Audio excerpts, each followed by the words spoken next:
You are listening to the 2.5 Weebs podcast, a show where two veteran anime fans drag a newbie down the rabbit hole of waifus, isekai, and fan service, as well as the happenings in the gaming world.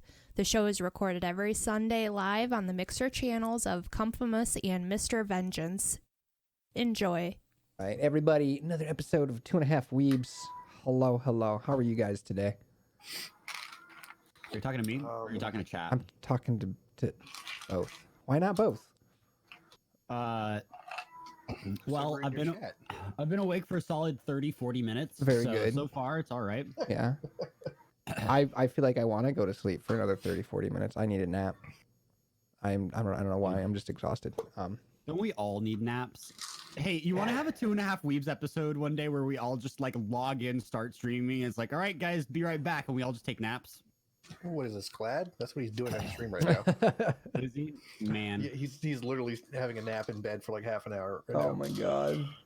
They're still going. Yeah. So they're super close. That's why he's taking a nap. I'm participating. But yeah. So yeah, this week we did 3 different shows. We watched the first episode of various quality. Yeah. Various shows of various quality. And oh man, Yeah. ooh baby, Ooh baby.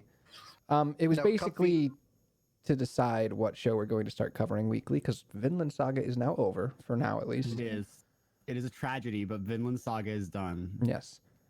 So we covered Now, 3. Did you watch the censored or uncensored version? I definitely watched the uncensored version. I did as well. Man, there were some old lady boobies, and there was an angel pee. Yeah. Dale is 100% Crim. I'm just putting it out there now. The fucking angel dude that has he has both. It's more he's dude. reluctant to be pulled into our shenanigans. No, like he was like borderline assaulted. Okay, it was rough. Yeah, this is he basically was. you. This is 100% you with us with shows. Is it though? Okay. Comfy, we need to cover high school DxD, Yeah, and so Dale feels the I assault. I figured this out. This anime is made by the most sadistic company that has made one amazing show, and then everything else is just there to make you dirty. Hey, remember that one time I recommended a show and it was so good that all of us, instead of watching the 3 episodes, we just binged the whole show? Which one was that? Roka Braves of the Six Flowers. Oh, okay. Well, I'd seen it before, but yeah, that show was great. Yeah, Good show. the studio that made Interspecies Reviewers also made Roka Braves of the Six Flowers. Okay. They also made Citrus. If you don't know what Citrus is, it's about this girl who's like, man, I go to an all-girls school, and man, that means I'm into girls. And then she gets a new stepsister, and it's like, wow, I am also into girls. What do you think happens? They get girlfriends and then they double date and stuff and have fun together because they're. Oh, you pure sweet cinnamon roll. Oh, No, this is where we get experimentation. Oh man. It's okay because we're not blood related. Oh man, it's Yeah. not like By the way, we're related usually or a phrase anything. that happens in these shows. It's okay, we're not blood related. It's not like we're related by blood or anything. Oh man. And then they also made High School DxD, which is just big titty high school. So Great. That is 100% of the show Dale would hate because the big titties in that show just show up out of nowhere and make no sense. I haven't watched it for no but reason. I've Yeah. been told See- by Zod and Ruffles to watch it. I'm a few seasons in. Oh, All right. good So lord. the 3 shows we did cover is Kyoku Suriri,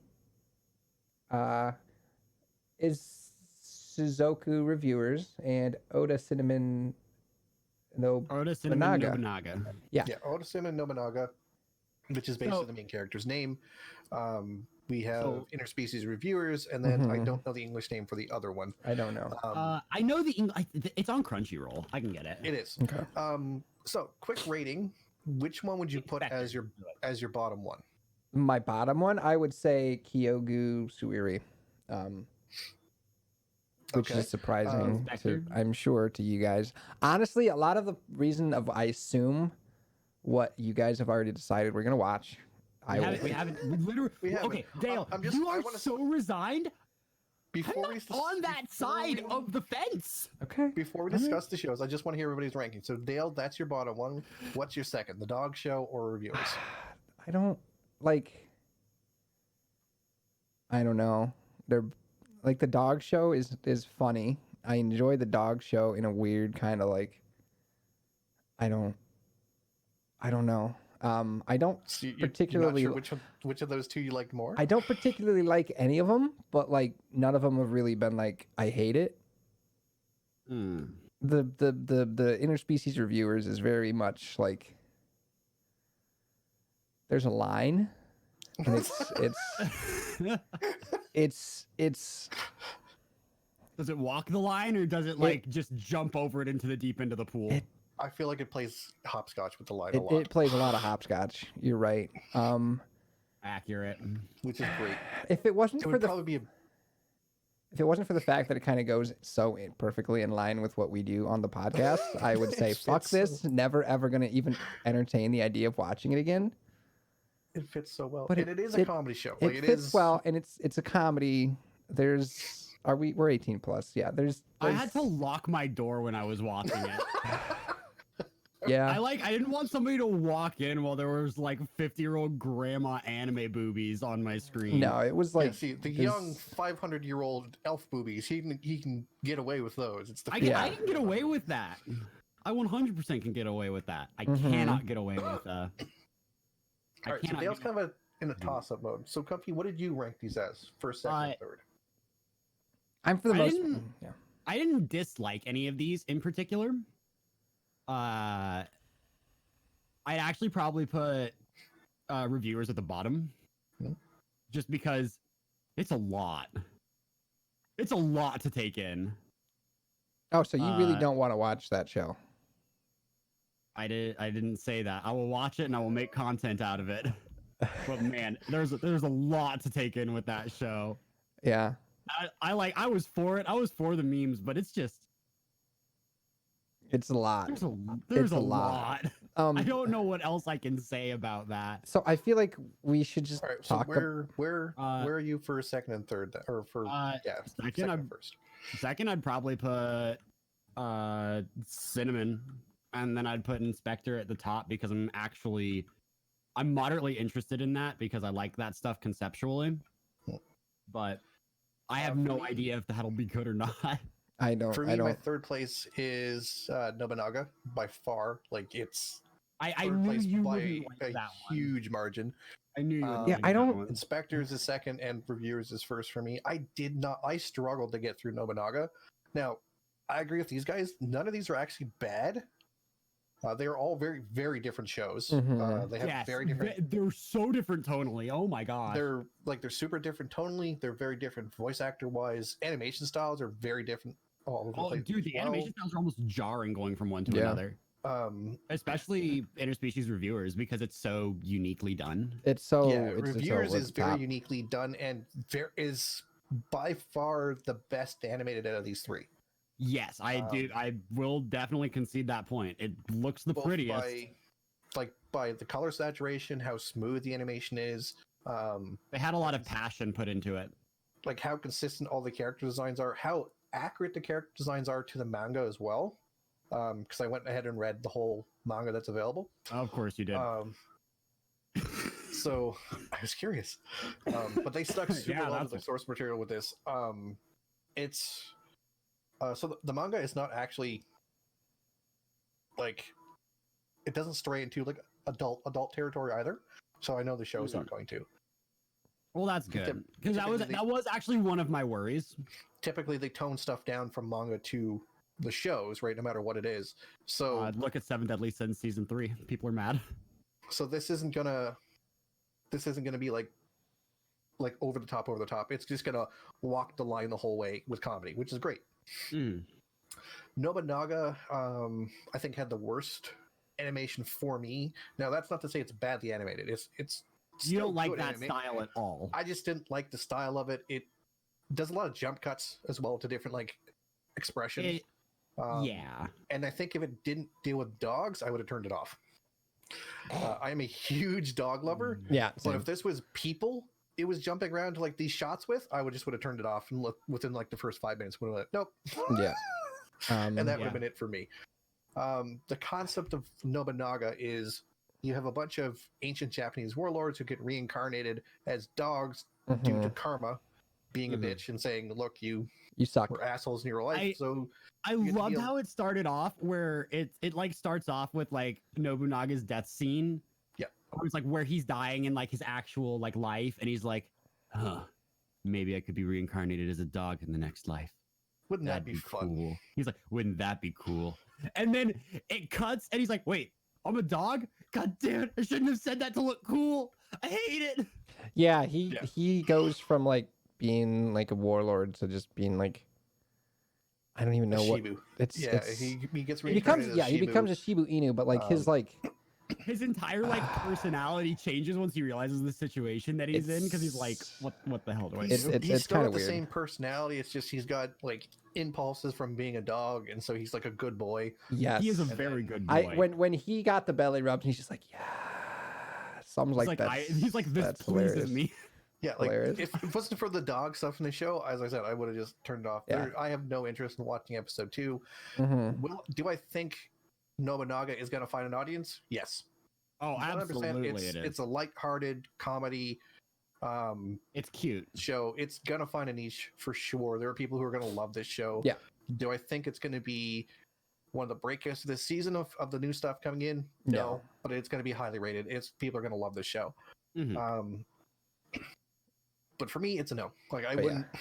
I don't even know who I'd recommend this to of everybody I know, because the people we know are either just getting into anime, and this isn't something I would show someone who's just getting into anime, because this show is very much an anime. And or we know people who are deep into anime and are perverts, like Masa and Addison, who and Copper. If the eyes turn to pupils, and for 100% Shark, who's going to watch like another episode like right now. These are all like, again, not someone I would recommend this show to, just given their other tastes. So I'm not sure. I know it's got an audience. I don't know who other people I know personally it would be, but I know it's going to do well. Yeah, we should like the main story of the first episode is it opens up where the Nobunaga character is like a ancient Japanese warlord. His house is burning to the ground. He's like, I should be reincarnated, or he might be reincarnated as a dog. Wakes up as a Shiba Inu outside of the apartment, where his like owner girl comes through the back door and like rubs his belly. He's like, yes, this is great. He discovers that he has like canine impulses that make him like do things like, why am I doing this? Oh yeah, canine instinct, yada yada yada. So then she takes him to the dog park where he meets the other dogs, and he's like, I guess I'll say hi to the dogs, I guess, to be a good boy. And then they're all like, oh hey, we know you. And then they discover like, we're also warlords. There's like 5 or 6 of them. And I thought we were done with isekais. God damn it, you're right. Also, and then they talk about how there's this one character that he's just determined as the one that killed him, and he's not really sure if it is. Mitsu. What? Yeah, it's the character. His name is Mitsuhide. Yeah, his name is actually Mitsuhide. It's Mitsuhide. So it's Mitsu for short, which is funny to us because we know someone by the name of Mitsu. Yes. What I thought was funny was that the girl that Zell was dating was also named Mitsue. So we had 2 Mitsus in our shows, one of them being an ancient Japanese warlord and one of them being a 50-year-old lewd woman. A 50-year-old e-girl. So 50-year-old prostitute. Let's just the other thing I think that bothered me about Nobunaga is that the show jumps around a lot in terms of plot. Yeah, story. No, it's that definitely, definitely hits it hard. It seems like not like a continuing running thread through the whole thing. It's kind of like little clips of little slices of stuff where he's going through, like you're watching like someone who took a bunch of like 1-page stories or 2-page stories and kind of put them all together in one episode, and that's kind of what we got. Yeah. So funny enough, that's not to the same degree at all. But that's one of the issues I have with interspecies reviewers, because I don't see where the story thread goes. I don't see what the plot is going forward. I see that they have they have the angel that they need to get back into heaven. They want to go fuck God, but like no, they just want to go fuck angels. That's it. They do. They want to have sex with angels. God. Okay, And so I'm very interested. The interspecies reviewer show, like how does it start exactly? I don't. So with interspecies reviewers, it starts with the argument over what's better, a 50-year-old Earth woman or a 500-year-old elf. Right. Yes. So right. you have these two characters. So the base of the show is, and I think we've talked about this or mentioned before, you have a cast. You have two main characters. There's some supporting casts that kind of rotate in. Yes.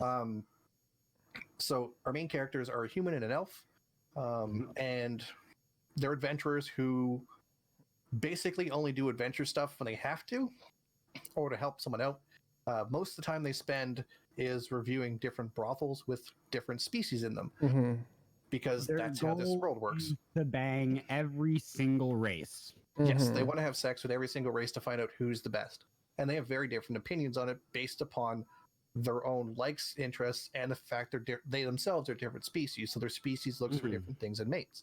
Yeah, for the humans, they like things that are just plain off attractive. So we have like our human physical attraction. Yeah, so our human like sleeps with a 500-year-old elf, for example, at the very start of the show, and is super happy with it because elves are beautiful no matter what their age is. His buddy, who is also an elf. Looks at her as like an old hag because he's basing it off of her age, her mana, and like to him, she's basically super old. And he's like, "No, that's nasty." But he sleeps with a 50-year-old woman who looks old to humans' eyes. Imagine what a 50-year-old prostitute would be. Yeah, that's. Yeah, that's basically what she is. She looks like a grandma prostitute, and he's happy to sleep with her because. To him, one, she's super young because he's an elf, and 50 is super young to elves. Does it actually say how old he is by any chance? At some point, he's around 200, I believe. Yeah, I think he's around 200 or so. Okay. And I didn't catch that. In addition, he likes the mana that she's accumulated like over her lifespan because even though she is technically young to him, she's had a full life because she's human, so she has a lot of mana, so he's attracted to that. For him, that's a thing that is attractive. So these guys basically go around and rate different brothels, and they drag side characters into their little hijinks. Like there's a couple of guys they force to write reviews as well. It starts off with them yelling at a halfling and a beast man saying, "Hey, help us settle this argument." Yeah, settle this argument, and that's where their reviewing thing starts. During this, they also meet another character called Krim, who is an angel fallen from heaven. Yeah, well, they discover him when they're going on an adventure. They're going somewhere. They're traveling. They're traveling between places, and Krim's being attacked by this monster. I don't know what kind of monster. His crown. His halo. His halo's broken, so he doesn't have any angel powers. Yeah, because of that, he can't use his abilities. We don't know why he's on Earth. Angels are super rare. So they save him from the monster super easily, and they basically, they're like, "Oh, just come with us. It'll be safe." And they're like, "Oh, you know what? We'll treat you to your thing. Like, we'll treat you." And he's like, "What are you talking about?" And they're like, "We're going to a brothel." And so they bring him to a brothel immediately and start sullying the angel straight off. Yes. Almost immediately. He was very much not into it, but like it happened. And like he's like, "I don't know about this." Yeah, he was like, "I don't want to. I've never done this before. This is weird." But they did also do the best first choice, which was they took him to the cat girls. Yes. Now, to be fair, he was a virgin going in, and so he was very nervous, and he's like, "I'm not sure about this," but he did go 100% with it because he was interested in it. It wasn't like completely against his will. Like he was just kind of like, "I don't know, man." If someone offers you drugs, you just take it. That's expensive. Not Say that. Thank you. Don't do drugs. No, if someone offers you boobs, take the boobs. Yeah, boobs are expensive. Take them. That's He's ironic. not wrong. Yes, I know. Technically speaking, I am correct. Dale's aware. Dang, man, I completely forgot. You forgot, yeah. That makes it even better, though. I know. Oh God, I just bought a So pair. this show is 100% a comedy. It is very lewd, but it is very lewd comedy for. Oh, yeah, it walks that line. It walks it really well. It is super well animated. It's very fluid. It's very colorful. Out of the three, I like this the most. I like the comedy in the show the most. I think the comedy was well done. Now, our third show isn't actually a comedy, so there's that. So I can't really judge it there. But if I was to look at this and Nobunaga, I would say this has better comedic timing and jokes in it. It's better written in that regard than Nobunaga, because Nobunaga feels cut up a lot because of the way they're working the story. It feels like they're trying to make it very jump cutty. Yeah, it feels like they're doing. It's a stylistic choice. It could also be the source material. I haven't looked up Nobunaga to see if it's like how long, like if it's from a manga, and if so, is it from like really shorts? Because, for example, as I mentioned, I went and read all the manga available for this one. The manga for this is only about 5 pages long per like book, right? Like per like. What would be a hero comic book for there? It's only 5 pages long because it's published in something else. Yeah. So they're very short. And how many stories do you think they put in the first episode? 3. Of reviewers? Yeah. I'm gonna go with. Okay, so we got intro story. Yep. We got finding the angel. We have integrating the angel. We have birds. I'm gonna go with 5. It's only about 3, maybe 4.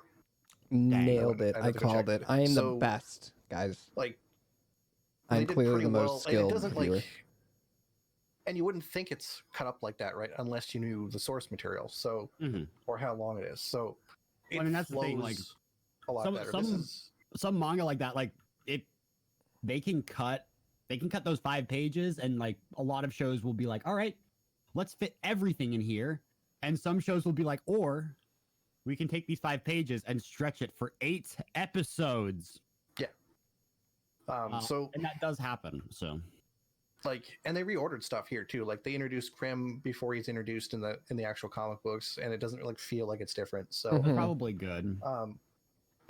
They're taking their care with this one. So I'd say this one over Nobunaga for sure is a better show. The biggest turnoff for this show, I think, for most people, is gonna be the content of the show. Excessive lewdness. It is because excessive. It's very lewd. Like, so it's gonna turn some people off based on that. But or it's gonna turn some people on. There's a lot people of are going to like it because of that. Whereas Nobunaga is also going to turn people on or off based on how cutesy they like their anime, as well as how they're jumping around with the plot. Yeah. So we have those. Now the other show we had, which you both also rated highly, this one my girlfriend also liked, is our investigator show. So here we have. We've only been really introduced to 3 people in the show for the first episode. We have our main female character, our main male character. The other person we were introduced to is his ex-girlfriend. Yes. So the plot here revolves around this 17-year-old girl who is the arbitrator between the human and the spirit world. And her job is to solve problems that the spirits have living in the world with humans. Yeah. And because of this, she has lost an eye as well as lost a leg. Yes. It was basically the cost. They mentioned that there's stories in like going through Japanese mythology where you've got one-eyed gods and one-legged gods, stuff like that. So it seems like that's why that has occurred to her. She's interacting with this young man who's 22, I believe, where she's basically got a huge crush on him because she met him like I think it was a year ago. At a hospital. Wow. Yeah, and she's had a crush on him ever since, and it's been kind of like info stalking him from nurses. So she's been keeping like abreast of his life and what's going on. She's been moderately creepy. Yeah, she's been creeping on this guy, like, you know, like you sometimes have like 16-year-old, you know, girls or boys do to like an older person that they're kind of interested in. Yeah, like a 50-year-old or a 500-year-old. Yeah. Yeah, she's not Totally like normal. following him around and taking photos. She's basically going, hey, we both go to this place a lot, like, and she's just asking questions of nurses just to, you know, try to get an idea about him and stuff like that. So it's got more of a cute little teenage crush. So it opens up. They're both kind of sitting outside. She introduces herself. They start talking. Turns out she knows that he'd recently been dumped by his girlfriend because they were walking in like along a river. They encountered a kappa, which is a Japanese demon, not the butthole kind. Not the Twitch thing, not kappa. The butthole kind that we've encountered before. So this kappa stands up, gets terrified by the guy. The kappa from the Yeah, I got it. Yeah. I remember now. And gets terrified by him, runs away. This in turn makes her wonder what's so terrifying about him and what hasn't he been telling her that it makes a demon run away from him. So they end up breaking up. You know, the girl says, you know, I know about this stuff. They talk a bit more later on where she's basically trying to convince him that, you know, yokai, which is the Japanese word for ghosts, spirits, are real. They end up going to a library where a yokai that had been imprisoned there is breaking out. She tries to stop it. It doesn't want to listen to her. He gets involved. It bites off his arm. Then he like back. Intentionally like feeds his arm to it. He holds his arm out. Puts his arm out. The kappa or the yokai bites down on his arm. Bites rips his arm off. Bites it clean off. And then he has no reaction to this, no pain reaction or anything. There is blood, so it's his actual arm. His arm regrows, and then very quickly, and the yokai starts choking to death and basically getting poisoned and finally explodes. He just dies, just straight dead, like melts, kind of thing. It was pretty turns gross. out the guy's flesh is super poisonous to them, and so she's like, what are you? And he says, well, you know how you said that you'd lost an arm or lost a leg and an eye to the yokai to become their mediator. Well, when I was a kid, I ate 2 different kinds of yokai flesh as much as I could and wanted to. Didn't stop. And this is, you know, what I am now. And it's like, okay. And that's where the episode ends. Yeah. So this one, we have a very interesting setup. We have kind of a romance thing going here with a crush with her on him. We've also got this. We have this interesting setup where we've got space for revolving storyline stuff where you can bring stuff in and out based on investigations that different spirits have where they're coming to her. So that opens up a lot of space for stories. And then we've got this central thing of why did they take her eye and leg? And what's like, why her out of all the people in the world? And what the fuck is going on with him? Also, I like how when they like straight up demons and ghosts transported her to a forest and said, hey, can we take your eye and your leg and you like answer questions for us? And she's like this 12-year-old. She's like, what do you mean? It's like, well, you can't tell anybody. It's like, okay, I'll do it. Yeah, she's 11 when they literally kidnap her for a week. And when she's there, they're like, hey, can you become our goddess of wisdom? She doesn't question it. She's like, sure, I'll become your, like, can you like answer questions and help us with stuff? And she's like, sure, I'll help you out. And then the next thing you see is a report of her being found in a park like a week later, where an eye has been gouged out completely, and a leg has been cut off, and it looks like treated with acid. She's completely fine. Like she's fine because they took care of like the wound so nothing would become infected. But they 100% cut off her leg and gouged out an eye, like. Which is a thing to do to an 11-year-old girl. And when she's at the hospital, she's like, oh, like other people can't see these things or really interact with them because there's one there with her when, you know, the police are like, who did this to you? Like, because this is a horrifying thing to do to a kid. She's like, nah, this is fine. I don't remember. It's like, the fuck is going on here? Yeah, she was just like, I don't remember.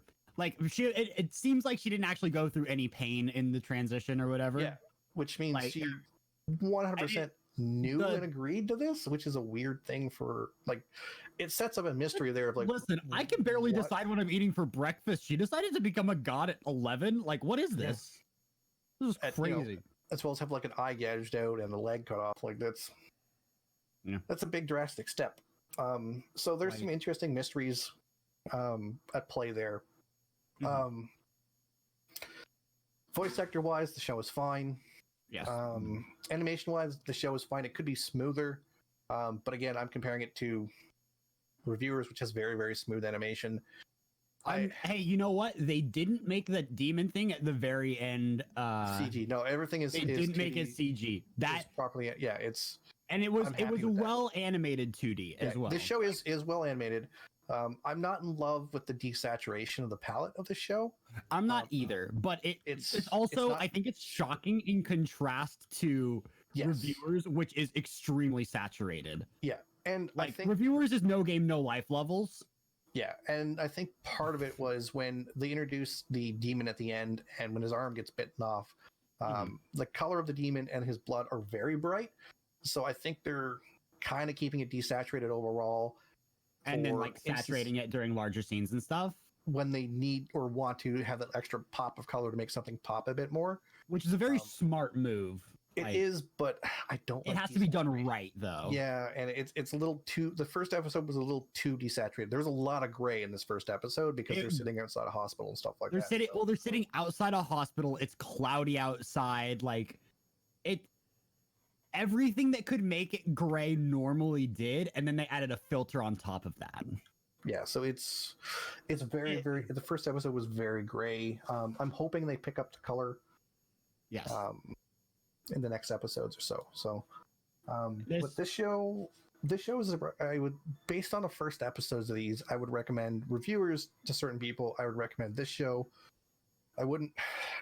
I'd still recommend Nobunaga, but it would be a limited number of people I'd recommend it to. So these are all good shows, which I'm surprised about. I was very surprised. Like none of these shows I looked at and was like, I don't like this. Yeah, I'm the same. Like all of them. I looked at Nobunaga. I don't like this. You didn't like Nobunaga, but you saw the merit in it. Yeah, it was like I don't like this, but I know it has an audience. I know it's a decent show, so it'll do fine. Exactly. It's just not for me. Like if I was to rate it, I'd say it's probably still 7 out of 10. Like it's still a good show. Like right, no bad. Like on the show, I'd put the Investigator one probably at the same, probably a 7. Depending on where the show goes, it might be a 7.5 or an 8 for me. Reviewers is definitely sitting at an 8 right now for me. It's probably going to hit a 9 because I have read the manga and it is very funny. So I'm excited to see where they go with that because the manga is black and white because it's a manga. Most of them are. So it costs a lot of money to print color. It does. It doesn't cost a lot of money to print black and white. Yeah. So I'm excited to see the show. That's why manga's in black and white. Like I'm excited to see this manga come alive as a show with the comedy timing and how well and how much time they're putting into it for animation wise. So there's a lot of manga stuff that just makes sense when you see it animated. Yeah. This is actually a very common issue with a really small indie project that a couple people are working on. It's called JoJo's Bizarre Adventure. Never heard of it. Could you tell me why it's good? No, there's actually an issue because a lot of the powers that they use in that show involve time skipping. And that's really, really hard to show in static. Oh, I see. Okay. Yeah, you kind of have to make a note every time they skip it's time. To the point that part 5 was one of the lowest rated parts because people didn't exactly understand how the main villain's power worked. Because it was so hard to translate the concept to static panels. Gotcha. Yeah. But when it was translated into animation, it just makes more sense. Okay. So that was actually a point I was making. I'm not just trying to meme JoJo's on you right now. Okay. Yeah, it's why when you look at comic books and that you don't see a lot of time-based powers because let's say you have the ability to freeze time as a hero or a villain, or to skip past time. Like if you're looking at a static image though, there's no motion. It's very hard to tell. And like if you're not using color as well. So yeah. Like if you're using color, you can use like a desaturation effect to differentiate it. Yeah, to show like when you're doing that or not. But if it's all black and white, you can't use that. And exactly because you're already looking at a static image, like if you freeze someone in time and you show someone freeze something in time, all it looks is that you have your hand out and the other guy is moving towards you. Like there's no thing, right? So it makes more sense in a moving motion, like in a moving medium, because you can stop their movement while continuing the other character's movement. So they're still like, you have that sense like, I see what's going on. When you have the ability to add the effects, it just makes everything a lot easier and it all translates better. Or motion, right? Motion helps a lot too. Motion is very good, especially for stuff like that where it's if time's stopping, you need to stop motion. So now, what would you like? Would you recommend any of these, Comfy? I'd actually probably recommend all of them as they currently are. The people I'd recommend Nobunaga to are not the same people I would recommend interspecies reviewers to. Yes, I would only recommend interspecies reviewers to degenerates like you fuckers. Yeah, no, that's a degenerate show. Oh, That's yeah, not like 100%. that's not a show that my friends know I watch. My sister would That's not like, watch it. I go to a secret Discord chat that I need a special role to talk about anime in. I got requests to DM people links to the uncensored version. Okay. I helped. I was there. I participated. I sent links as well. God damn it. I was the helpful boy. Were you surprised that I watched the uncensored version? A little? Yeah. I Yeah. was actually surprised you did. Like, I'm not gonna. Now that said, the uncensored version to the censored version, It's not like, oh, there's people having sex now. It's just basically they're not covering up boobs. They're not Yeah, covering. they put stickers in the censored version, so you don't have to look at the nipples or the pee-pee. Yeah, that's it. Like, that's the whole thing. Even in the manga censors itself. Like, there's one instance later on in it where they go to a brothel where the hookers in the brothel are spirits of light, and light naturally gathers around to cover up their naughty bits. Like, that's how they get around showing stuff. Nice. And when they go in, like, it's just a big giant open room, because they're like, well, why is there no rooms here? Like, why is it just a giant open space? They're like, well, because we're beings of light, it would get too bright in an enclosed space and you'd go blind. So it has to be like this open area. And they're like, okay, why is my junk glowing? And you can't see anybody's junk because it's just a giant, like, glowing spot. Like, that's how they center themselves out. It's like, oh, the light, just naturally, gathers around naughty bits around us, so you can't see anything. Okay. I'm trying to remember what it was. There was some show I was watching where they were in like a sauna or something, and it was like, wow, look at all these conveniently placed steam clouds. Yeah. And it was all like just like the tiny strips that were covering like the nipples and the crotch, and it was doing it for everybody. And it was like, wow, I was like, I wish I could see it, but all of these conveniently placed clouds are stopping me. Yeah, it's like the show, like the manga is very tongue in cheek. It's aware of what it's doing. Yeah. And so it plays on that quite a few times. Which Very, is nice. very self-aware. Yeah, it's very smartly written. Adding to the cough drop counter. Nice. Now, of these shows, Dale, is there any that you would recommend that should like be good for people? I would recommend the dog one to people who like fun stuff. I would recommend the interspecies one to degenerates. I don't know who I'd recommend the other one to. I don't know. I don't know enough about it. It seems kind of the inspector ones are hard to recommend. Like, it's so much easier to recommend about it. Yeah, like it's the hardest of the three. Like, could be very middle of the road. It might end up being. Yeah. Like Nobunaga, I can see, like, if you like cutesy stuff, you can tell someone, like, here's this show, right?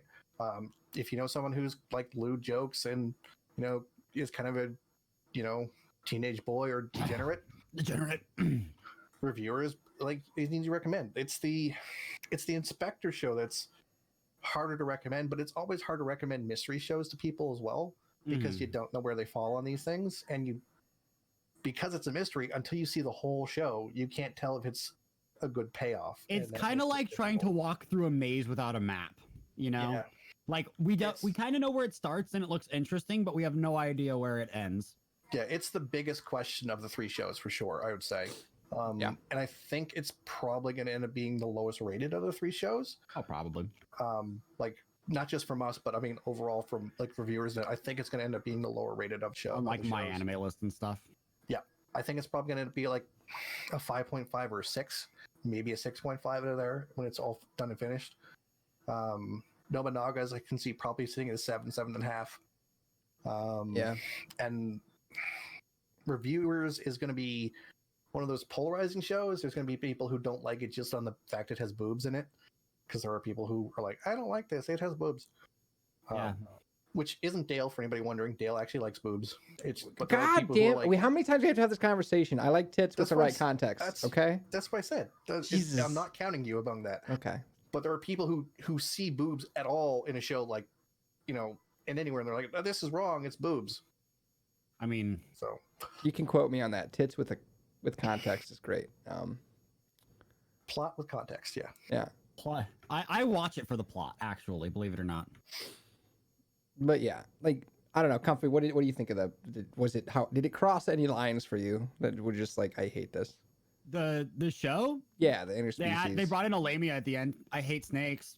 Or I hate snake people. Snakes are fine. People are fine. I hate snake people. I don't know why. I'm racist. Right. So you didn't like Domestic Girlfriend either then? Okay, got it. I actually I love Domestic Girlfriend. Not Domestic Girlfriend. What's the Monster Girls. Monster Musume. I did not like Monster Musume. Got it. So okay. That was actually a very big no from me. Yeah. I think this show, the biggest problem with reviewers is going to have with people is the fact that it's brothels and hookers. Yeah. Yeah, I think that's going to be the biggest turnoff for some people. Yeah. It's just because like sex work is viewed really weirdly. It is there, especially in the States. Sex work very much so in the States. Like the States has so much stigma attached to it. It's weird. It's not as bad up here in Canada. It's significantly less bad in Europe, and it's way less bad in Europe. Yeah. Mm-hmm. So, and then Asia has its whole different concept of how sex work works and stuff like that, and socially acceptable and things. So, I think in the States it's going to be touchy subject for a lot of people because it's dealing with brothels. They make it abundantly clear in the first episode. This show is about these people are working there of their own free will, and they enjoy working there and want to work in this industry. Yeah, like this is. You see, the thing is it legal in this world? To make that a point, is it legal in the world or isn't? No, yes, it is 100% legal in the world. Nobody's breaking laws. Nobody's being forced into it. It's the joke reasoning that they had was that it's legal for succubi because it has to be, and if everyone traces their bloodline back far enough, they're at least a little bit succubus. So I got it. Okay. So it's technically legal for everybody because they can just say I have a succubus 10 generations back, my bloodline, which makes me part succubus, which legally allows it. There's no like pimps. There's no people being drug abused or forced to work. These are all that's people because it's legal, and if you have. You could basically be like, my boss is treating me like shit, and you could report your boss for being a bad boss. Unlike how it is now, where you could just be like, well, I guess I'm fucked. That's just me. But I think this is still going to be a sticking point for some people at this show. But yeah, as I said at the beginning, out of these three shows, this is definitely my favorite for a variety of reasons. I feel like it's not just because it has boobs. I feel like mostly because it has boobs. I feel like it's what we have to cover. I feel like we're obligated to. The fact it's mainly three people going around reviewing things. It's three where two of them are friends that are butting heads, and then also dragging someone along who's super kind of not into it, but also kind of into it. It really it's really a touch point. It hits too many marks for us to pass it up. Yes. Yeah, I feel like we have to. Am I worried about the show in the future? Yep. Yes. Yep. Significantly. There's gonna be something that I watch and it's just gonna be like, what the fuck is this? Having read all of the storylines that is out there, we're gonna have to trust Copper for now because there's a new one launching in February. Lord, there's a new volume coming out in February. We're gonna have to trust Copper is not a good. I don't think it's ever gonna pass the line where things are not okay. At no point does it pass that line in the manga. The manga self-censors itself. It's very self-aware, makes jokes about it. They even introduce something like there's a couple ones where they introduce something where you think this is going to happen and then kind of turn it on its head and you're like, oh. And that's the reviewer response to it. They're like, oh, this is not how we thought this would be. So I don't think we're going to have a problem with this show. Aside from the fact there's some people are gonna be like, it's sex work. But I don't care about those people anyways. Yeah. Like, don't be that. Dale, it's 100% a meme. I can guarantee you it's a meme. I don't think Dale's a meme. It's meme. Am I a joke to you? Yeah. Yes. So yeah. All right. We're gonna be covering interspecies reviewers for the season. So like, keep that in mind. Don't tell mom, sister, please. Don't tell mom. Don't tell mom. It'll be interesting. The new episode's already out. It is. The uncensored version is also out. It's gonna be. Yeah, the new episode launches every Saturday. The uncensored one comes out on the Sunday. The uncensored version was actually out yesterday as well. Was it out late last? It was probably late last night then. It wasn't that late. It was late for you. It wasn't late for me. Yeah. No. Yeah. You're like 4 hours behind me. So yeah. But also, like, the dates posted, it was just like yesterday. So now we need to discover what we're going to talk about. What we're going to actually cover next. Why don't we cover? Oh, go ahead. The first 3 episodes of that Black Lagoon show we were discussing about possibly. Yes, we are supposed to cover Black Lagoon. I also I say we cover Black Lagoon because we had talked about it. I have another couple things to suggest as well. Okay. One of them is Darwin's Game, not for this week, but for like next week. Okay. Yeah, I'm going to be checking that one out. I heard some really good things about it, actually. Yes. Well, you guys know the bit. I'm just here, and then you guys yell at me. Yeah. So Darwin's Game has some buzz around it. Okay. It's not an isekai, which is a benefit to Dale. But it's closer to like Future Diary. Yeah, it's close to Future Diary. It is a mystery. What the fuck is Future Diary? Is Dear Diary? That's a show we can watch. Future Diary is a show. I like Future Diary. I liked Future Diary. It got a little off the rails at the end, but I enjoyed it. It got so off the rails they had to redo the ending. That's how off the rails Future Diary got. It got really off the rails at the end. So Future Diary is an anime, Dale, that gets weird really quickly. It deals with like multiple realities and gods of time and like things like that. Basically a murder game. Like there's this guy who keeps a diary on his phone. Yeah. And he keeps this diary on his phone, and he's very, very observant of everyone around him, but he doesn't take any interest in himself. And so he's constantly like taking notes of everything going on. And then one day God shows up and he's like, yo, you want to be God? And he's like, no. And he's like, all right, well, cool. I'm entering you in this competition. Yo, here's 19 other people. Kill each other. Winner's God. Yeah. Last one standing wins. All of the people have different diaries that they kept on their phones that have now been adjusted by God to update from the future. In different ways. And so each person has a different diary in the way that they kept it. So main character Yuki has what is basically like the God tier diary because he's such an observant person. So he's getting insane amounts of information ahead of people. There's a girl that goes to his school who is obsessed with him and takes notes about him. So she has a diary that tracks all of his movements. Yes. So her diary shows nothing but information about him. Interesting. Yes. There's a detective who keeps track of all of his field work and everything that he does, he writes down. So he's getting information about murders and possible leads. And because this is a murder game, he's getting information based on this of other people. The thing. And it's very Hunger Games. It's very much like weak alliances, all of that fun stuff. It gets weird at the end, but I enjoyed it. There's a couple who have diaries that keep track of each other. Yep. And so they use that to their advantage. Like there's a whole the show is very dark overall. It's tonal wise is very messed up, very dark. There's like stories of sexual abuse, murder is one of the main things. There's a big plot line about child abuse running through the show as well. Yeah. The girl has some pretty tragic story stuff going on, like mental illness, and that runs through this whole show. It is very, very dark. It is a super difficult recommend to anybody. It's an older show as well, so the animation's a little in places. It's not that old. It's not that old, but the animation's still a little there's few people. If you're a big anime fan and you don't mind really mature, darker stories, I could recommend it. But other than that, it's not a show I'd recommend to most people. I would not recommend it to Dale, for example. I don't see Dale liking the show, mostly based on the main character. Is he a whiny bitch? Oh, he'd hate the main character. You'd hate the main so character. much. Now, a good point is the main character is written the way they are because you are supposed to dislike them. Yes, he's at the start. You're supposed to dislike them at the start. You're supposed to kind of grow to enjoy them more as they go along. He does grow up a bit. He figures it out.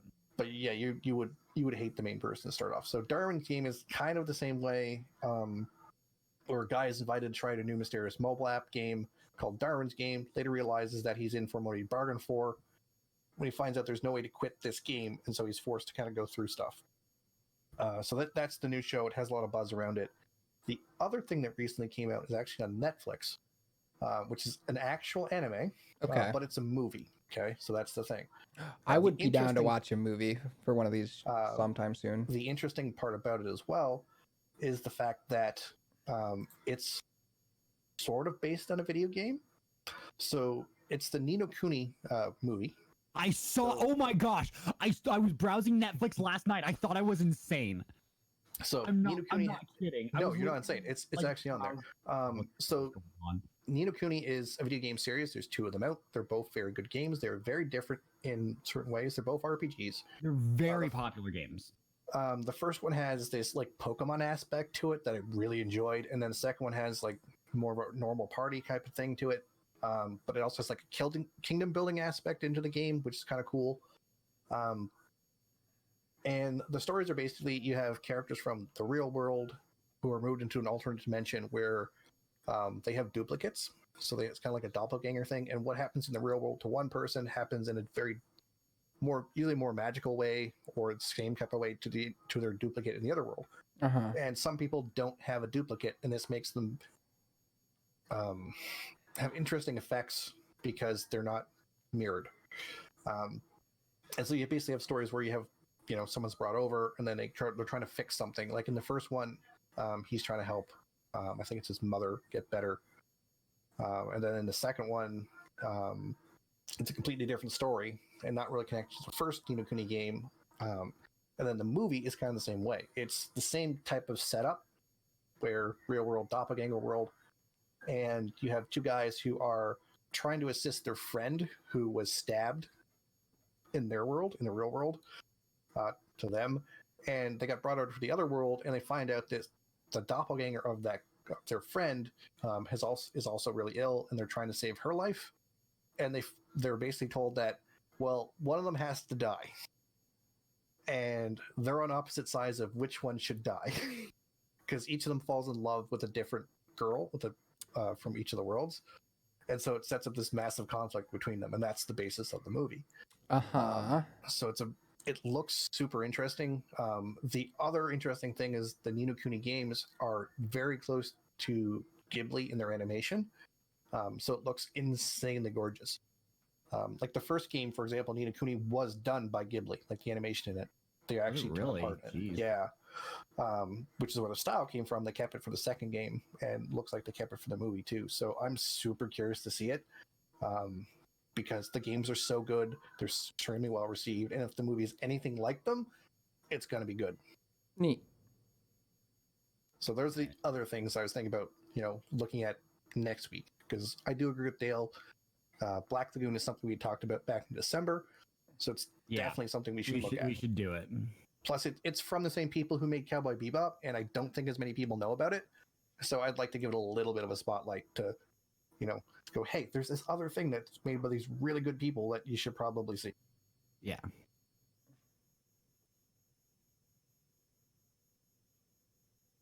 Neat.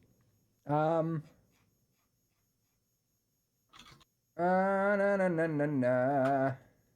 So in other news, we have an ongoing puzzle in the Destiny community that is... I quit. Yes. Nope, I'm done. We're done. No, you want to know what happened? You want to know what happened was I took a screenshot and I missed 2 tiles. Oh no. I missed 2 tiles in the screenshot because I have my shotgun out. Oh, you can't miss anything. They get mad at you. and then it ticked over the hour, so my code changed. Yep. So I Oh can't. no. I'm sick, by the way. So those who don't know, there's this ongoing puzzle in Destiny where you're given a secret quest because it wasn't marked on the maps or anything. You go through a couple different puzzles, you end up at this last puzzle. You get like 19 lore pieces, you get an emblem, and then it gives you a piece to this big puzzle that's going on. Yeah. I'll get a picture. And they've been gathering thousands of these pieces all week. The Destiny community is absolutely insane, and when they want to, they can do all kinds of really cool things together. Yes, and they've been trying to fit them together. Or just be toxic shitlords. So this is an image of the puzzle we have. Yeah, so people who want to see that. All of the red parts are dead ends. The green parts are possible paths. So I don't know what any of this. I haven't paid any attention to this not puzzle. All the red parts are dead ends. They're dead ends based on how they think it works. So the puzzle itself isn't complete yet. We don't have the whole map. So each piece is basically a room in this giant map, and they're trying to fill the whole thing in. It's thousands of pieces so far. There's over 4,000 rooms in it as of now. They're still adding pieces to it, and the thought is that it's going to lead us from outside through this giant series of rooms to another exit, which is going to have we have a designated entrance, and we have 5 exits. Yeah, so it's going to lead us through, and it's going to lead us to something. Yeah. Now we don't know what yet. We can kind of see like the paths and stuff that we'll have to take. Yes. But the problem is that we have a lot of gaps still. Yes, and what the gaps do is they force us to stop and try to find those rooms to find the missing pieces, because each room has 6 sides. And so that's 6 possible exits to that room, based upon symbols on it. So they don't correspond with the map per se in that regard. So we have to know where the symbols are to be able to leave. Exactly. So any if there's only like one gap, it's fine. You can brute force that. But there's there's gaps where they're like 2 or 3 rooms long, things like that. So it's very, very difficult. Yeah, one of the first gaps here is there's 3 rooms, there's 2 rooms, there's what they're trying to do now is trying to fill in the final bit of the map and find the pathways through to exit. And the thing is, we don't even know this is the last step or what it leads to. We have no idea. They said it's a marathon, and Bungie hasn't said. Now there's a lot of spinful hat stuff going on. Like, Bungie said the word marathon. They made a game called Marathon 4. Let's go check marathon stuff. See if it lines up here anyway. Wait, are people really doing that?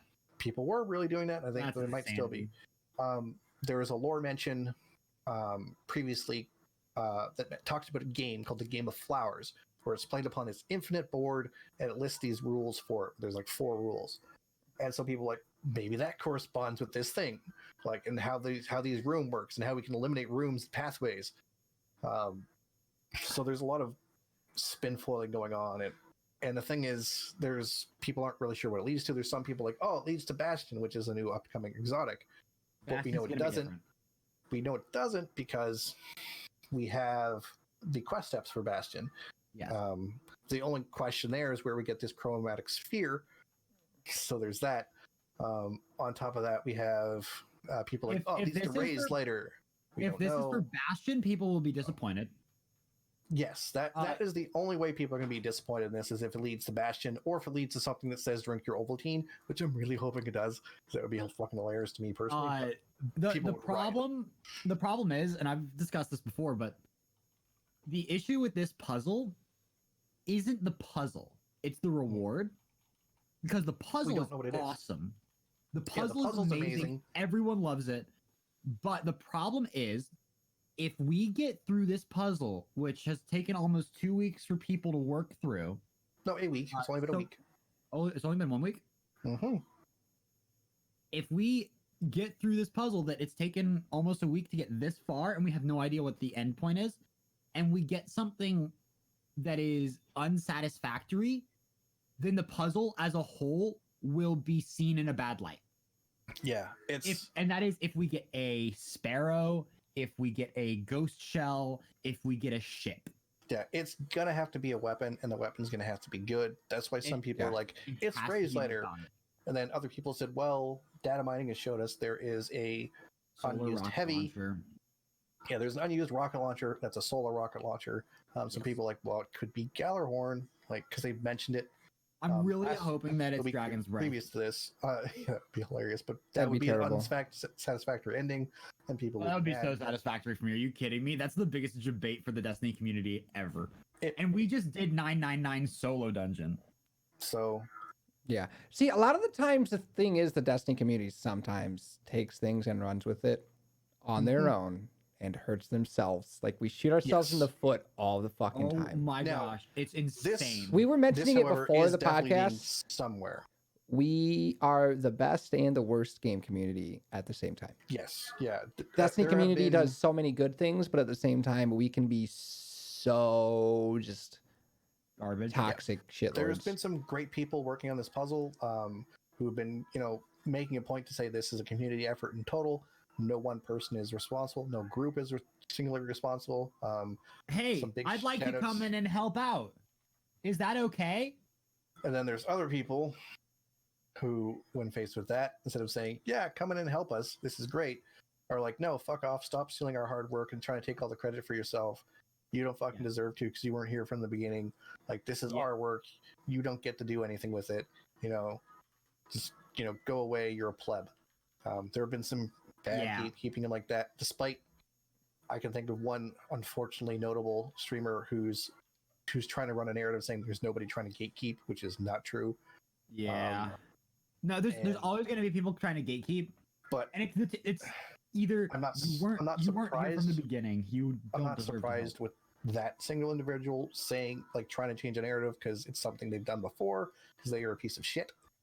Do you want to DM me that name because I'm pretty sure I know who it is. It's me. I did it. And then we have other people on the opposite side who I'm curious too. I have not been following the puzzle. I don't know if this. I don't like puzzles in video games. I play video games to shut my brain off and be dumb and play video games. So when it's like, here's a giant puzzle, I'm just like, no, I don't want this. My least favorite part in a video games is when you're having a really good action moment and then it just grinds you to a halt and it's like, solve the puzzle to continue. It's like, I want to shoot more bad guys. Please stop. But this is a very Destiny in the way that it's a puzzle outside of the game itself, which is something they've done since D1. I love it. Especially with super complicated puzzles. This is not the only time they've done this.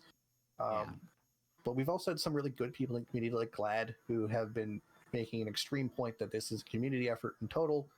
Nobody's singularly responsible for stuff. So the Glad squad that's just on Twitch constantly solving this puzzle is insane. Yeah, you have Glad, Sweatsickle, Chevy, all working their asses off. Yeah, they have a lot of people from Redeem working super hard to try to get this done and try to keep us focused on it because it requires such community effort to get this done. The thing is, and this is where people are really struggling to understand that it's a community effort. Yep. Every single one of these dots was somebody putting in a long ass code for no reason and submitting it and checking it and helping out. Now, can any individual person solve this puzzle? No. We literally need impossible. Consolidation, and the easiest way to consolidate is to filter up to somebody who's already doing it, which is the streamers who are already doing it or the people who are puzzle masters. Like Raid Secrets has a list of every single group that's doing it and lists of ways that you can contribute your information to them. They also have consolidation tools for all of those groups so that everybody can still work together. How long has this puzzle been going on? Tuesday. Since Tuesday. This is another reason the Destiny community is just like, there are literally streamers that have been streaming like almost nonstop. Like 20 hours a day. Glad went 48 hours without stopping. So unhealthy. Yeah. It is extremely unhealthy. I accidentally did a 16-hour stream once and I was just done. I was tired. I can't even imagine. Glad, for example, I don't think it's as unhealthy for Glad. Glad is very used to spending long days on stuff. That's true. It's his normal schedule. Yeah, but still, and he does when he's tired and needs to take a break, he stops. He doesn't try to push himself. He just knows he can go for long periods of time, and that's just a thing he does. Like for example, he's actually streaming now while he's sleeping, and it's just him laying in bed, like sleeping. Man, I know somebody else who did that one time. AFK channels. Ugh. Now the thing is, because Twitch TOS being the way it is, he can't do like more than half an hour of this at a time, so he moves around every half hour, which is hilarious. But he's taking cat naps, so he is taking care of himself. But he has like 9,000 people tuned into his channel while he's taking a cat nap. Drake remembers the foot stream. So what are you talking? There are people who are running like super long hours, but people are taking care of themselves. It's just you have people who can push for super long, but yeah, individually this would be impossible. Like, so this is 100% a giant community effort. I hope it leads to something where people aren't too upset, because there are going to be people, no matter what the outcome is from this thing, who aren't going to be happy. People will always be mad. Yeah, somebody's going to be unhappy. You can never make everyone happy, and the sooner you realize that, the happier you will be. Like, if this leads to Gallarhorn, there's still going to be people who be like, oh, it leads to Gallarhorn. I don't like rocket launchers. Or no, that's not going to be the argument. The argument is going to be recycled content. This is just recycled content. Recycled content, yeah. That's it's not as not as good as it used to be in D1. It got nerfed. Or it leads to like a super weapon. You're gonna have people like, I have to go through like 300 rooms to get this. What the hell? Why don't you just give it to me? Why do I have to do this giant long thing to get this thing? And you know what my response to that is? They just gave you a free super weapon with the sidearm. They did. They really go did. Use that. Quit your bitch. It's like Bungie does give out free exotics from time to time with stuff. They gave out one with this season pass. They've been giving one out with each season pass. And this time around, they gave 2 out basically, because one was basically a little bit. Here's an exotic with a lore drop. That's what it was. And people weren't happy about that. So, but at the same time, we now see that one, we have this giant puzzle coming up, which was a surprise for the community, and 2, we have Bastion, which from data mining we know has a long quest to it. So, I can't be mad at this season right now. I just wish there was. I'm not. There are people who aren't happy with this season like at all, because it doesn't have, quote, an end game to it. Yeah, I'll be right back, but I do actually have a point I want to make about it. Yeah, I'm not unsatisfied with this season. Monster Hunter has got me hooked. Mm-hmm. The only thing I want to do in Destiny right now is push for Legend, and I'm just like, which is a competitive, like super competitive, sweat your ass off to try to get there, and I want to get it, but I'm just like, I really want to do it though, but like, I've got no interest in grinding PvP in Destiny. I enjoy the PvP from time to time. I do. I love the PvP, but just it's not a focus for me. I like the PvE content. I ground a lot of this season when it first dropped, and over the Christmas time as well.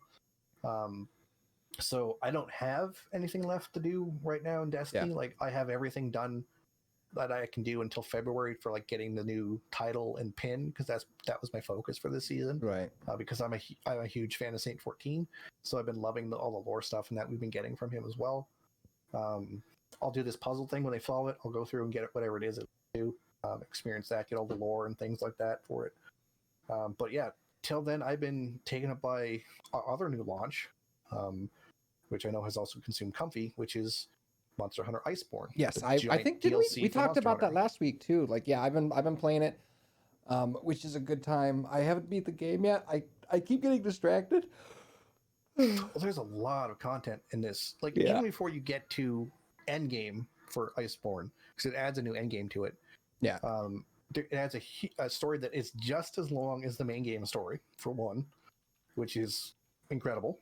It adds a ton of new side quests and things to go out and do, including like the ability to now add decorations and like change your room around that you have in the game. So there's quests for that.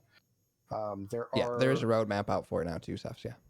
There are 27 to 31 new monsters if you count the ones that have already come out in addition for on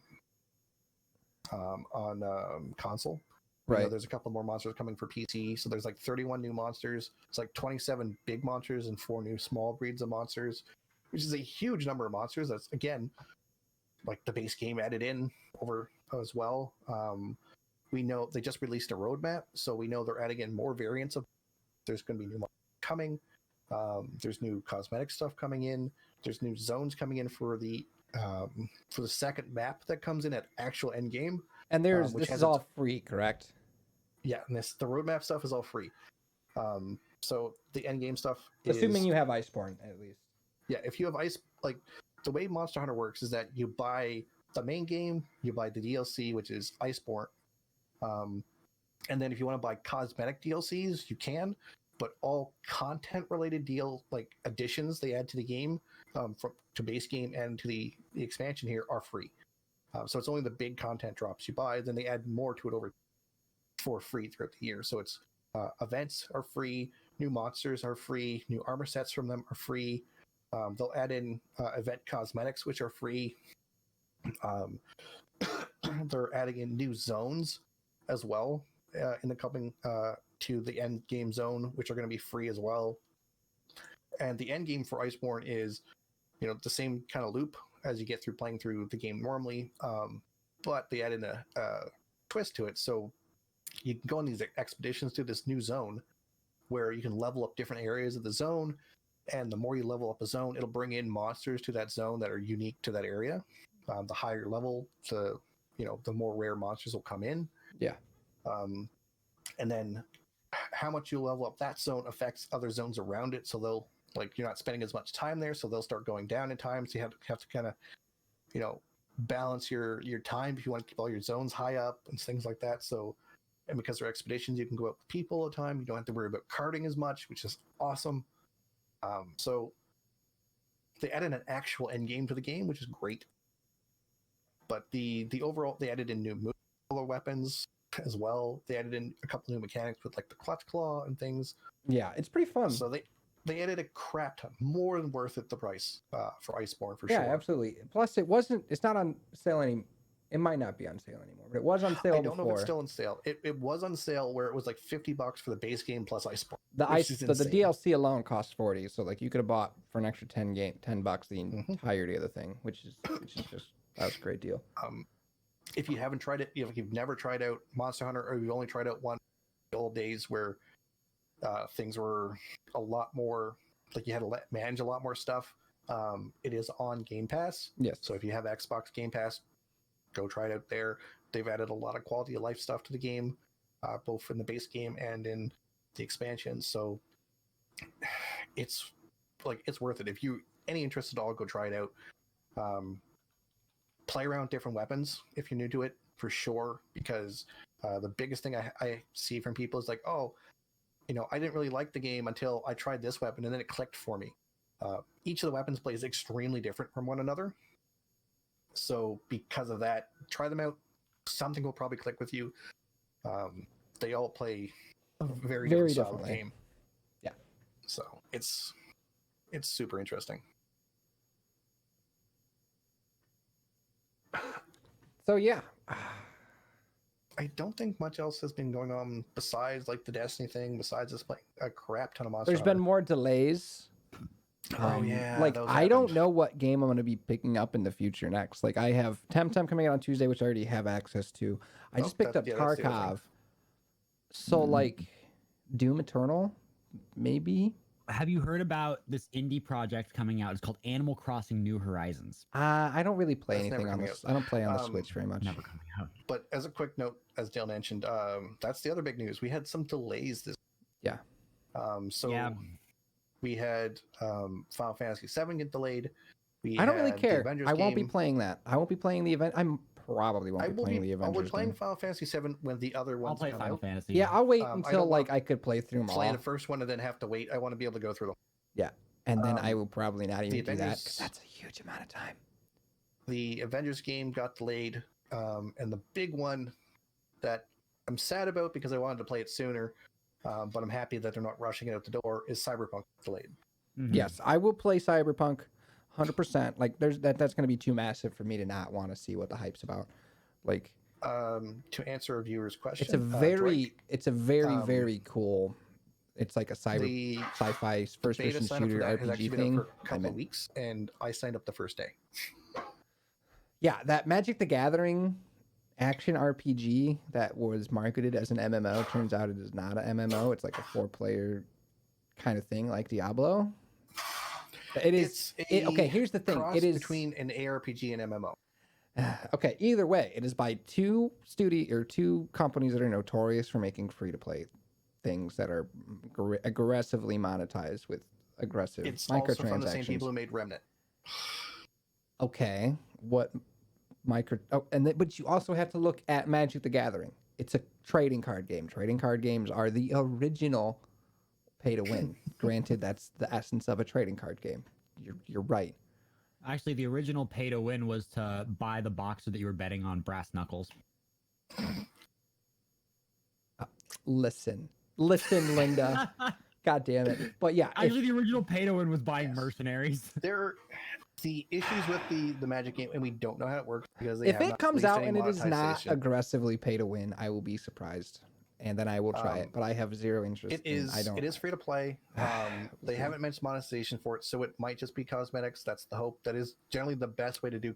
The best way, the best way for consumer is to do cosmetic microtransactions. Whether or not that happens, we will see. The thing is, it's more and more being seen in the industry is the best way for developers to do free to play as well, because it creates the least amount of flack and pushback. Yeah, which is a big thing. The best free to play game in existence is Warframe. Yes, my mind. I mean, I think that's pretty cool. Well, that's not free to play. I mean, it is. Not fully. They don't release all new content as free to play. Warframe is 100% free to play. Yeah, you could. Yeah, shut up, Comfy. Using so facts. as a 100% free to play game, Warframe does it best. It's all cosmetics and speed. I've shelled out. Now you can pay some money for it. You want to speed something up, you can pay some money for it. I shell out money. You can pay some money for it. I've given Digital Extreme some money because I just like what they do. I also give them props for the ability to allow curated, but allow community members to make stuff for the game that they agree would be awesome cosmetic wise, and then sell it in game, where they give part of the profit from every single sale goes to the person who came up with the idea. Yep, that's awesome. Yep. And it's not like, oh, here's 5%. It's like 50%. It's a good chunk of all the money goes to them. So props to them for that. There's people who literally make livings off as a job. And that's a good way to get into this industry. Well, it's like, I made all these things for this game here. That's a good way to get a modeler job somewhere else. Yep. So props to them for doing that. The guys who make Warframe run a really good studio. Yeah. Will the new Magic game be anything like that in terms of service? We don't know. They haven't put out that type of information yet. I don't expect that information to be available until the game actually launches. Will I try out the beta? Yes, the beta is free. If I get into the beta, definitely going to try it out. Yeah, I will try the beta, but I don't know. It does look like it plays a lot like a ARPG game, which is fine. I like Diablo. I like ARPGs when they're done. This looks to be graphically really nice looking. With an interesting concept of abilities rotating through like spells, so that's kind of cool. Yep. It's up to 4 players. Awesome. Like, that's the same as Diablo. That's fine. If there's a shared world space aside from when you're on missions, great. Like, this might be that type of Diablo game people have been wanting. It's not first person, but we might be getting that in, what is it, God's Fall? So who knows? I don't think God's Fall will be first person. Like, it'll be God's like Fall's third. Yeah, God's Fall looks to be third person. Yeah, it'll be like a over the shoulder action or action game, which is great. If God's Fall is what people are hoping it's going to be, I'm going to be super excited about that game. As long as we get to design our own characters, I don't want to play as somebody else's set of character. That's the only type of ARPG I don't love. Where you have to play as somebody else's character. Yes. He's like, you're this person, and their abilities are only ever this. So, like, let me choose. Which is something I will give credit for the Magic one too. They have mentioned that no matter what class you are, the spells you pick to fill out your deck that it rotates through are up to you. So you have a lot more customization options, which is nice. Well, that's each class has like certain specialties or abilities that they have in addition to that deck. So cool. Yeah, I don't have any.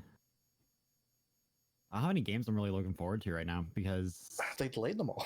I feel like it was a good time for me to try Tarkov then.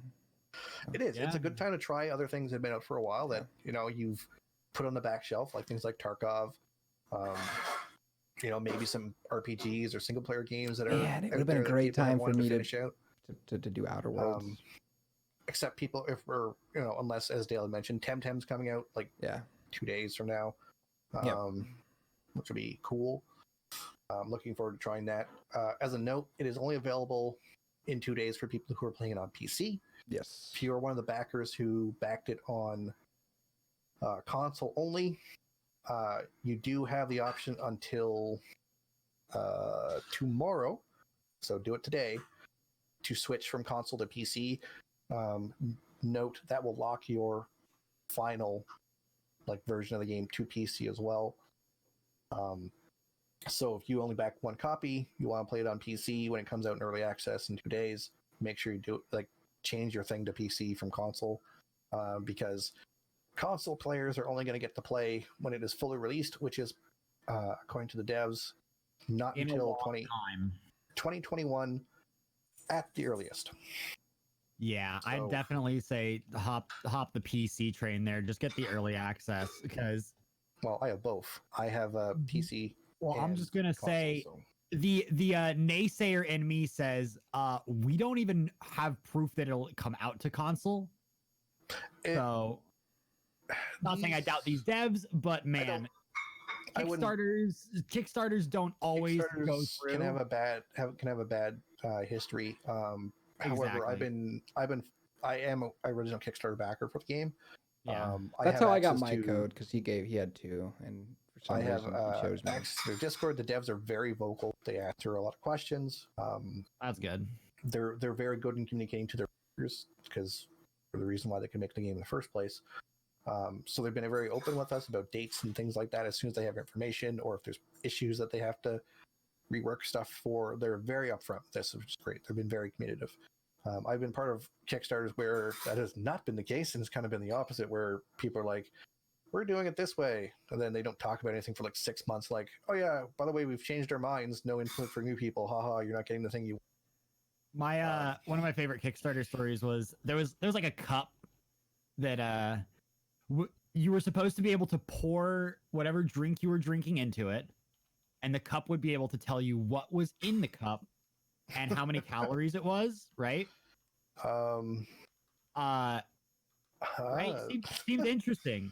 I forget what it was called, but so this was a great thing because it was on the Rooster Teeth podcast.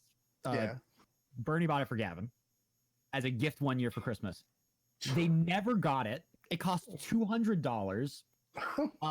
After 1 year after he put in the order for it, they announced that the technology didn't exist and they didn't know how to make it. 2 years after, they said we won't offer refunds, but we will give you this mug. And 3 years after, they sent them a cup that tells you if there's water in the cup or not. So, just in case you think Kickstarter's never gonna screw you over. Because man, $200 for a cup that doesn't do cup things properly, that's just a little much. There's also the whole, was it the last cooler you ever need? The best cooler in the world that was $1,000, and it's gonna have stereo and stuff like that in it. It's okay, they promise all these things. Or there was the one I saw for. Do you remember the coin, the credit card? I don't remember that one. There was someone trying to sell technology on there for basically what is basically like a Star Wars rebreather. Oh yeah, I saw that one. It was that doesn't exist. Which is not a thing that can occur. Is completely in the realm of science fiction. That'd be so cool if it did. I'd buy one. It'd be but it doesn't. Cool. But it would be technology you could sell to a government for billions of dollars. It's not something you'd have to go to Kickstarter for. That's not a Kickstarter. That is a scientist working for years to figure out how to breathe underwater.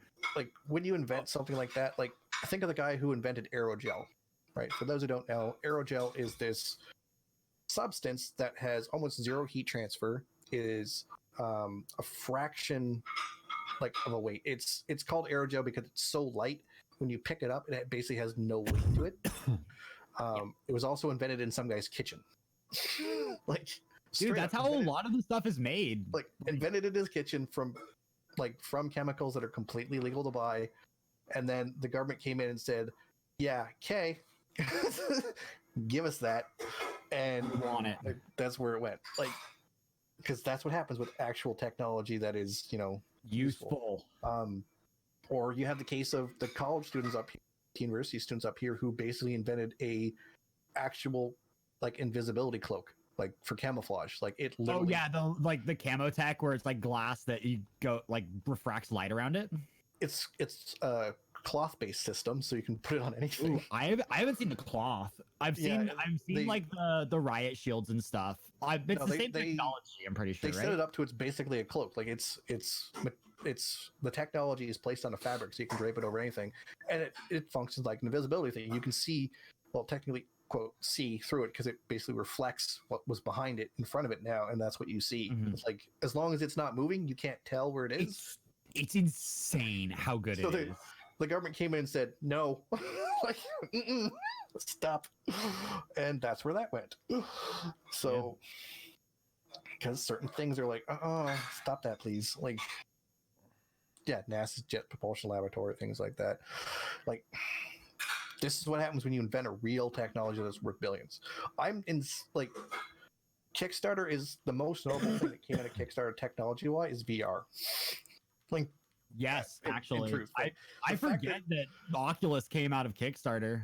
Yeah, so the fact that Oculus went through Kickstarter as a technology route for funding is insane. Like, that's where it started. Ended up working is insane. Like, the fact that it had to go through, it's an actual viable technology that went through there, which is... Well, it's not just a viable technology. It created It created an entire viable micro industry. Yep. So it's weird that it came out of Kickstarter, because normally Kickstarter things are typically things like, small projects that are not world changing. They're like art books or games, music, stuff like that. So, some things that we've seen that have gone on Kickstarter that have succeeded are like people making dice for Dungeons and Dragons, or like Critical Role put up their they wanted to make an animated series, so they kickstarted that. So people do Critical Role. They got tapped by Amazon. Oh yeah, they got bought by Amazon walked in and was like, "Hey, you guys wanted to make a season and put it on Kickstarter? We're gonna give you 2 seasons." Yeah, they were gonna do their whole their pilot and stuff through Kickstarter, which they paid for, and they got a bunch more money. So we're gonna expand. And then Amazon came in and said, "Hey, didn't they break records?" Yes, they were breaking records for Kickstarter and how Kickstarter for animation. Let's make that clear. Specifically for animation. Because the big ones are still things like Oculus and what the fuck is that game that'll never come out? Star Citizen. Dude, remember Star Citizen? I still see posts from that subreddit.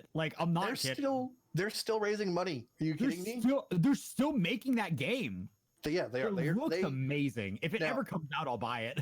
That is the one thing I will give them. They have never actually stopped working on Star Citizen. It's just the progress they've made is actually kind of astounding. It's just everything they've promised for the game makes it so that the game is never going to actually come out, and it's just bloat upon bloat upon bloat, which is the thing you have problem with. It is too small of a studio for how ambitious they're making this game, but goddamn, I'm strapped to my seat. I'm so interested to see how it plays out at the end. Yeah. All things considered. I'm curious. It's probably one of those things where they're gonna cut it up and release it piecemeal. I mean, they've been doing that. If you back Star Citizen, you can do certain parts of it already. Mm-hmm. I don't think you can do the VR stuff yet. I don't think so. No. I feel like that game is never gonna come out, ever. Oh, absolutely not. It's never coming out. It is 100% vaporware for what they've promised. I think we'll see projects based from it come out, but I don't think we'll ever see the whole thing come out as they promised it to. But other games at a Kickstarter, you have things like the Banjo and Kazooie clone, Ukulele, which was made by a lot of the original devs from Banjo Kazooie, and that game just didn't do well at all. It was okay. There's nothing wrong with the game. It's just a very old style of platformer nowadays, and people are like, it's the thing. They didn't really update it for what they should have done. Yeah, it's a thing. It's okay. There's nothing super wrong. Then you had the other one, the Mega Man one that came out that was just actually bad. Mighty Number 9. Yeah. Which was That was not a supposed to good be the game. spiritual Mega Man, but it was just not good, and It just all the wasn't Mega good. Man players were like, "Okay, no." It didn't play well. That was the problem with it. It didn't control well. It didn't play well. Like I also didn't like. I wasn't a fan of the art in it. Like the character design was eh. So yeah, I'm it trying was to think. Wasn't Undertale? Was Undertale? I feel like it was, but I don't. But I also feel like it might not have been. I don't know. It's hard to tell. I think Deltarune might have been. Oh, Deltarune is for sure. Yeah, Deltarune probably is. I just don't remember. Video games I've done through Kickstarter is Temtem, and I did a lot of research on that before I backed them. Because majority-wise, I do back a lot of things through Kickstarter. Probably a few $1,000s worth of stuff like over time. Like I've even backed a game that's like $500 on there. But for the majority, it's board games that I back because for those who don't know, I love board games. It's probably my favorite hobby. Mostly because I don't count art as a hobby. It's a job. So for me, my favorite hobbies are board games, video games, and reading. Kind of that order. I like reading young adult novels. So I have like specifically about vampires. Thousands and thousands of dollars worth of board games like sitting behind me on shelves. Nice. And, I want to play board games. And I'm into playing more board games. We just gotta like. It's not just the playing of board games I love. It's the design, the graphic design, the mechanic design. Like it's like the rule design, like all that stuff fascinates me. So I back a lot of board games on. I feel like I played a Kickstarter board game like a little while ago, but I don't remember what it was. You have, because you played one with me. So does Dale. Which one? Blood Rage. So makes sense.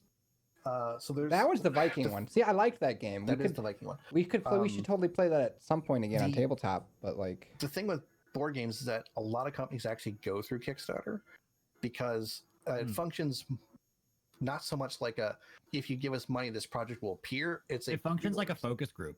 It functions like a pre-order system. So board games get a lot of actual real life testing before they're released in the wild. They're just closed group kind of stuff. Like that's very NDA. So focus group stuff happens beforehand. When it goes to Kickstarter, it's been up, like information about the game, like pictures and how it functions, rule sets have been up usually on BGG for a while. And Kickstarter acts like a pre-order system for them. So it creates this hype to get a bunch of orders up front for board games, because board games usually only get one printings and that's it. That's why older games are hard to get a price on, like hold up until the prices go up. And so it functions like pre-order system and a way to get bonuses in the game that you wouldn't get elsewhere, which is a big thing from certain companies like CMON, for example. They do board games that have a lot of miniatures in them. So when they go on a Kickstarter, they'll get this big push to go, if you unlock these stretch goals, we get all these extra miniatures. Pushes a lot of money into the game. Nice.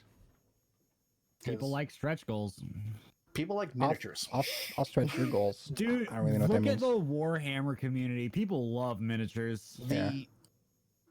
Some of the biggest board games on Kickstarter ever have all been miniature based games because people love miniatures so much. It adds so much perceived value to a game that people, fund them just because they want the miniatures. Yeah. That's. There's some pretty cool ones for sure. Right. There's some really neat. There were so many miniatures in Blood Rage.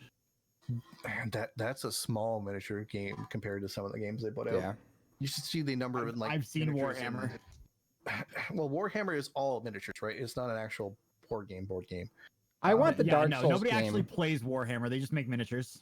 You should look up a game called Zombicide if you want to see a game that's just hundreds of miniatures. Oh, because that's all the zombies that they have to make. All the different zombies, the types of zombies, the characters themselves. There's like mini bosses and stuff like that. It's just a thing. It's just a mess. Insane. And then you have things like the Cthulhu Wars, where you have like miniatures of varying sizes, which includes your old god miniature, which you actually have to play with, which in real life is like 16 inches. Like it's this giant fucking quote miniature. It's not a miniature at that point. Miniature. Yeah. So, or you have games like the Star Wars game, which is you play like you control like a set of ships, and they're to scale, right? So, you have TIE fighters and X-wings and stuff like that. Listen, you just tell Star Wars fans that there's miniatures involved, and they're in. They're sold. They're miniatures that are pre-painted and are extremely detailed. Like they're super nice looking, and they're good size. But because there's a scale, and they started releasing the bigger ships, like the capital ships, are fucking massive. Oh, really? Because they're to scale to the other ships that were released first, and the game was based around using things like X-wings and TIE fighters to start with.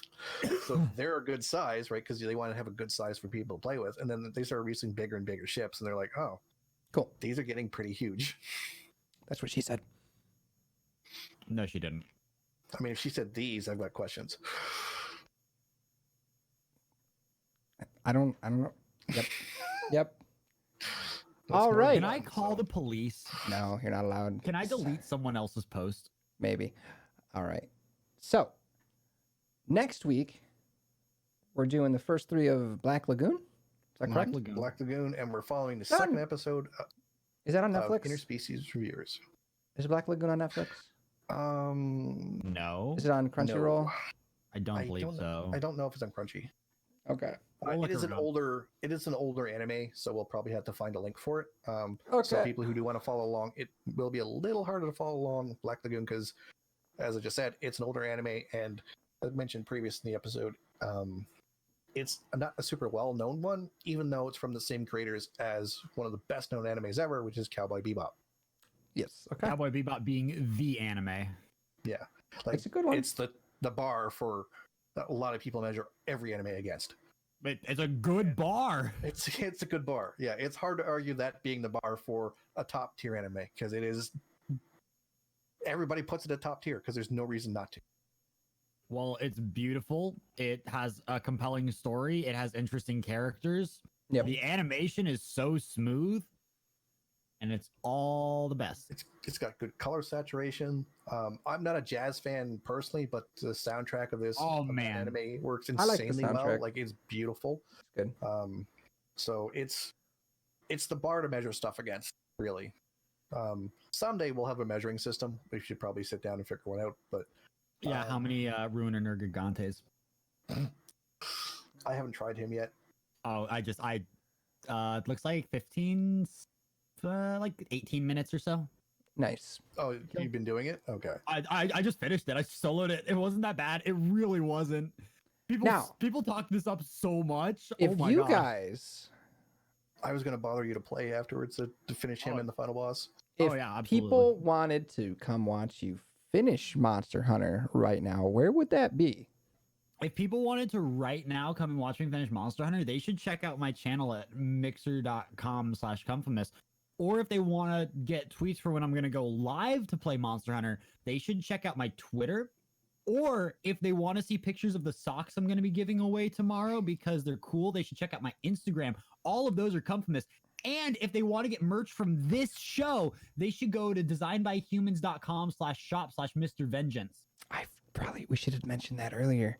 I think we should have, but if we're probably should have mentioned the fact we have merch now. There's merchandise now for the Dale podcast. Has a merch store. He has cool stuff. His shirts, I like every single design. Yes. Copper made them all. They're beautiful. Dale, I opened your store and actually sat back and was like, I like all of these. Right. Like, I know. I saw the scary tweet. Like I know what I'm doing.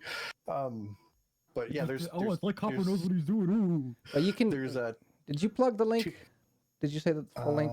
I said the link, but like you can plug it again. Okay, yeah. If you go to designbyhumans.com/shop/Mr. Vengeance, you can see the merchandise store. We probably should have mentioned this at the top of the show for some housekeeping.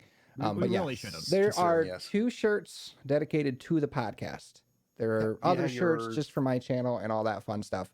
But if you are a fan enough of the podcast and you want to find the merchandise. That is where you can we have go. one with basically just our logo. The other one's a little more not the anime. We are going to be doing another couple of versions of the anime one that get progressively lewd. Puffy's going to have one up in his store, which will be when I get my store launched. Should be soon. You have 2-ish weeks. Ish. Well, you could probably launch before then. I mean, you've got a few designs ready already. I mean, if you send me the files, I can probably do it. Yeah. And then I will be setting up a store as well. Mine will be coming a bit later than these two's, which will have the most lewd version. We're scaling the lewdness based on the individual.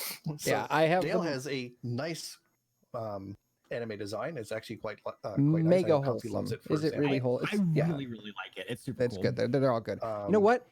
I should. I think mine's going to involve. I don't have photos. I don't have photos of the podcast shirts that I could easily show the YouTube videos right now. I can pull up your DBH store. Okay, on my stream. I mean, you can just click the link in your own chat there. Yeah. I mean, I already got it. Already up. So we got we got like Mr. .33. There you go. 2.5 weeb. Running meme. 2.5 weeb shirt, which is this one's going to be available everywhere. Yeah. That one right there is going to be the main podcast and shirt. This is the Dale specific one. That's Rui, isn't it? I have no idea who that is, but that says Otaku. I believe them. They've confirmed. Yeah, it does say Otaku. So those who are curious, it is the kanji for Otaku. Yeah. I believe that's the simplified kanji for it. Kanji's weird. It's a complex language. But anyway, you could also find the designer of the t-shirt, who is Copper. Where can they find Copper? You can find me online at copperlinedesigns.com, as well as Copperline Art and Copperline Designs on Instagram and Twitter, respectively, because Twitter has a cap on number of characters you can have in your name, because they're bitches. That is a giant rock dragon. Welcome to stage 1. Oh, no. What?